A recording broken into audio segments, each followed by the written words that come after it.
In this video, I want to talk about one simple drill that is still being advocated by a lot of people and why it's just a horrible idea.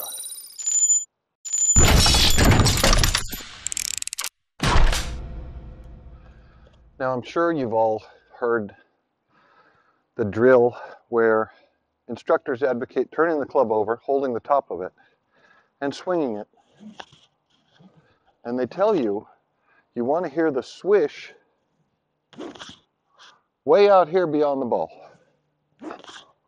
right? That you don't want to hear it back here. You want to hear it way out there. Well, I ask you this. Has that drill ever helped anybody? And I'm going to say no, because that's exactly how you get a big slice. And let me show you. If I try to do that with a golf club, and I try to get that swoosh way out here, my club face is wide open when I get to that ball.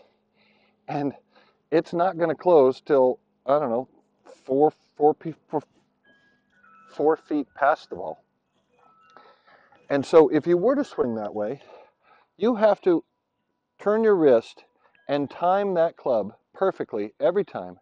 You get it a little too early, that ball's going left. You get it a little too late, that ball's going right.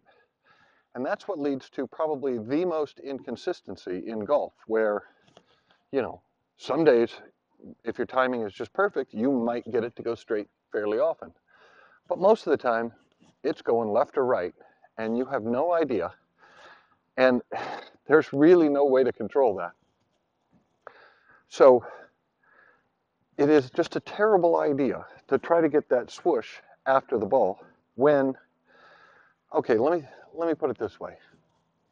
If you were to power the golf club when it's way out here, you have to be applying power down at the bottom of the club. You might as well be holding it this way. And I mean, look what that does to my left wrist or my left arm. It has to bend so I can still apply power here, because if it's straight, well, my right arm just simply isn't long enough to apply power. You've got to apply power when your right arm is still short enough to apply it, and that is prior to the ball. That's the only way you're going to get true power into the golf club and let it freewheel through the ball for a pure, consistent strike. So next time you hear somebody advocating that, you want to hear the swish, tell them they're out of their mind and tell them to hit a golf ball that way. And I bet when they hit it, they won't actually be doing that. If they're a decent player, they'll apply the speed prior to impact and then let it fly. They are not applying power after the ball, which is just silly.